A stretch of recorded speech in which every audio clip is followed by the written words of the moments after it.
Hello everyone! I have to admit I was a bit scared to make today's video, and that's because we're gonna be talking about CTRM, which is one of the most talked about stocks out there at the moment. I think the arguments around it can get pretty intense, so I tried getting all the right information, the most relevant one, and put it in one place. It's gonna be a bit long, but it's gonna be worth it. All that being said, I'm not a financial advisor, I'm actually a CEO of a gaming company who's really into investing, and this channel is to make this journey more fun, to learn from each other. So I usually don't do technical analysis, I talk about it from, the company CEO or just normal logic perspective. If that sounds fun, would appreciate it a lot if you can hit that like, subscribe, comment your thoughts and all that. This helps with YouTube algorithms. So let's get in it. And before we talk about CTRM, I wanna compare it to another stock, and that's SNDL, which I talked about just a few days ago. And back then I said that whenever you see this looking 6 months back and you see 500% up, this is a huge warning sign and you should be very, very careful. I said in the video that SNDL is, in my mind, completely overpriced, and I sold my position about a week ago for 159, and I'm very proud of that because since then, as you can see, a pretty big drop of around 20%, maybe 14%, but somewhere in that area. So that was the right call, and I usually, as I said before, this is a huge warning sign for me. Now looking into CTRM, if we go 6 months back, 526%. So huge warning sign for me. That being said, there are a lot of things to talk about. So first of all, if I put it into perspective and we go back to February 2019, we'll see that this was actually trading around 5, then dropped to around like 4, pandemic hit, and it sold off pretty heavily. Now this is important because it's a question of how much the pandemic affected this company, and they are a shipping company, dry bulk shipping, so the whole sector got pretty hammered by the pandemic. And then it's a question, can they go back? What have they been doing lately? What is their current situation? And all of those things that I'm gonna be talking about. So first of all, what have they been doing? And I want to go on their websites and go to press releases. So going over the past year, they basically have been pretty active. So in January 20th, announces vessel acquisition, announces vessel acquisition, announces vessel acquisition, announces vessel acquisition, announces delivery, announces vessel acquisition, announces vessel acquisition, announces deliveries. This is crazy. This company has been basically buying vessels from all the companies that got hit and hammered by this pandemic. They have been buying those vessels, and they doubled their fleet from 6 or 7 to 13 or 14 now, which is crazy and a really smart move if you ask me, given the fact that you have the money to do this as a company, which they did, which is also another really good point. They are a penny stock, which means they should be losing money, or it's fairly common for them to be losing money at this stage, but no, they are profitable, and that's pretty impressive. Now if we're gonna go to their earning releases, I said in my last video that the next one is coming March 23rd, and I got asked about this on my channel, so I have to fix myself. This is not an official date, it's something that I saw, I think, on some Discord channel. But all that being said, the earnings report should come out pretty closely, just because of the past, and the fact that they need to release one at some point, right? So I think it should be coming fairly soon. And if we're gonna go over their reports, we will be left with an interesting question. That's what's their PE ratio. Now, PE ratio is something I need to explain a bit, and I won't go too deep into it because this will take hours. But if you're new to this, here is the logic behind the PE ratio if you hear other people talk about it. PE ratio is price earnings ratio, meaning taking the price of the stock and dividing it by the earnings per share for the company. So the lower this number is, the better, right? Think about it for a second. Yes, all right. The lower this number is, the better. Generally speaking, now here where it becomes a gray area, and most YouTube channels that explain this kind of, in my mind, don't go deep enough into this, because they say like under 15 is great, under 20 is considered great. It's not that simple, because it depends on the sector that you're in. It depends on what you're looking for. Are you looking for like the historic S&P average, the past year's average, the current average, like?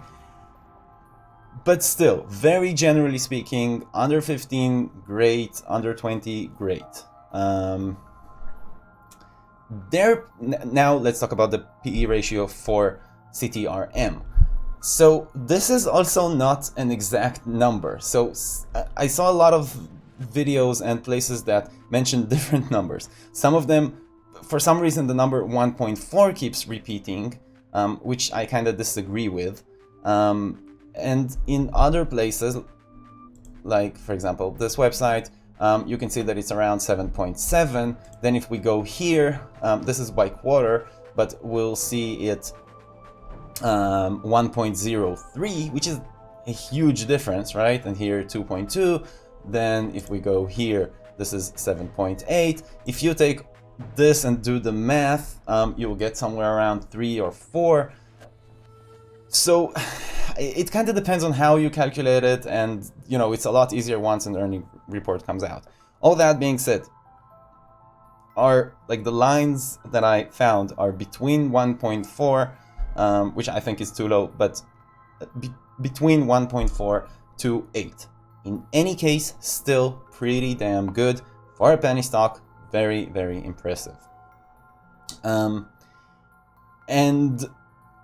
the next point is the short squeeze, which also like a lot of people are talking about and keep repeating. So this is one of the Reddit stocks, and as I said before, SNDL is also in this list, and I think this company is overvalued, and so far at least I was right about that. So I'm very proud of that fact. But meaning I don't really jump into hype stocks fairly quickly. But in this case, the short squeeze is just a plus. And once that becomes that, this is more interesting, because at the moment their short volume ratio is around 35%. So yes, there is a potential short squeeze here. Would I buy this stock just because of that, or like, you know, betting that that will happen? Definitely no, at least not me personally. But when it comes with all those things, it's a big, or, you know, it's just a plus. So that's another thing to keep in mind. A short squeeze might happen here. The last point I want to talk about, but not get too deep into this because then it will take ages. It's this thing. This is the Baltic Dry Index, and I won't go too deep explaining what it is, but basically it's the pricing for the services that this company provides. So the higher it is, the better this company should do. And as we can see, this is climbing, which is another really good indication. All of those things together starting to look damn good for this company, and definitely for a penny stock. I mean, they have been using the pandemic to double their fleet, which is crazy, and kind of using the pandemic to their advantage, buying vessels from other companies. They are ready for the recovery, it seems, and they can, you know, come back from it stronger than ever before. Some people say, you know, this stock can hit $2, and when people are talking about SNDL and saying like, yes, SNDL can get to 5, I go like, you know, But in this case, like, can it go to $2? It was at 5, it was at 4, it can go higher, depending on how the recovery goes and you know, a lot of other things, but it's looking plausible here to me. This short squeeze, the index that I mentioned, the fact that there is a hype around it now, it's all looking great, to be honest. A lot of people are thinking about it as a hype stock and as a flip, but I actually think about that this can be a really good thing long term. When I say long term, I'd say like 12 to 24 months, and I actually put my money where my mouth is. So I had a position in it around $1 from a month ago, and today I doubled this position at 0.95. Not to average down, it's not that much of an averaging down, but honestly, because while doing the research yesterday and today around this, I was fairly impressed by everything I saw. I think this can be a big and great opportunity. All that being said, this is a penny stock, meaning I doubled my position, but I still am invested with a sum that I won't sweat it if I lose even the whole thing. So would I put all my portfolio in this? No, definitely no. But I have to say, this to me personally is looking really good.